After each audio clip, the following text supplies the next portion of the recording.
Did you miss us? No, we're not dead. Nothing bad has happened to us. I'm not even upset with Dave anymore for breaking the camera, since he promises he's learned his lesson. Good, Dave. And this also gave me the opportunity to upgrade as well. If you would kindly turn your attention to the bottom right hand corner of the screen, you will now see that we are uploading in glorious 4K all over the world. So now you get to see a crisper, clearer image of my bald head. But moving right along, today we are talking about Harley Davidson and what they have officially announced to be bringing to the market in 2020. That's next year. Oh, and Dave was kind enough to even make a new intro for all of us. Let's take a look.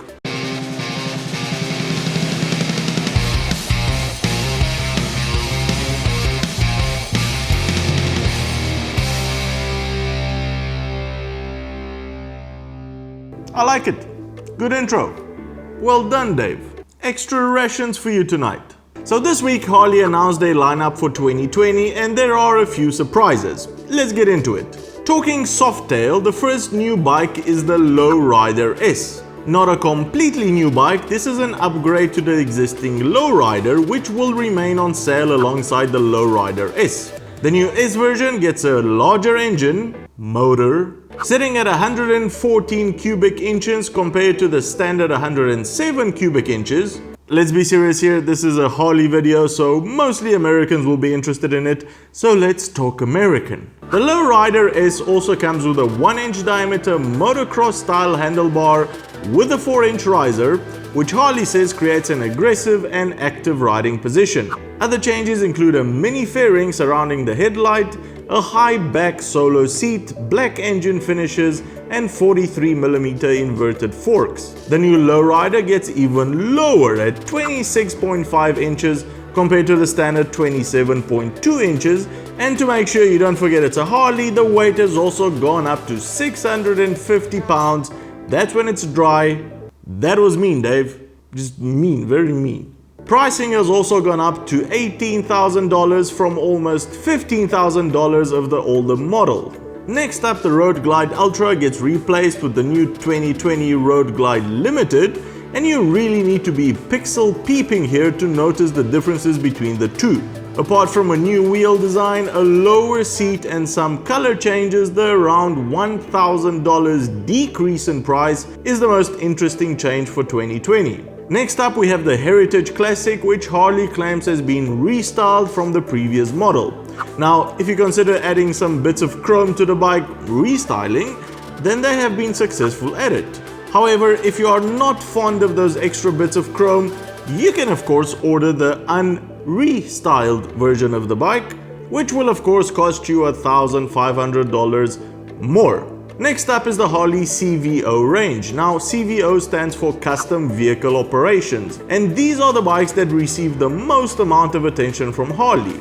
In their words, fully loaded, limited edition machines built for those who want it all when it comes to custom touring. This lineup usually gets updated every year, and for 2020 the CVO Road Glide is out and the CVO Tri-Glide is in. According to Harley, the Tri-Glide is the most requested model to receive the premium CVO treatment. The package includes the 117 cubic inches Milwaukee 8 engine, contrast cut cast aluminium wheels, all LED lighting, low profile windshield, power locking trunk with interior lighting, heated seat covers, ventilator air cleaner, lit hand controls, and a CB radio. Of course it gets a CB radio. There are a bunch of other customization options which make this trike most probably a beauty to be touring on or in. I don't know, it's a trike. However, you need to take out both wallets out of your pockets if you plan on buying one of these, since the retail price is a whopping $49,000.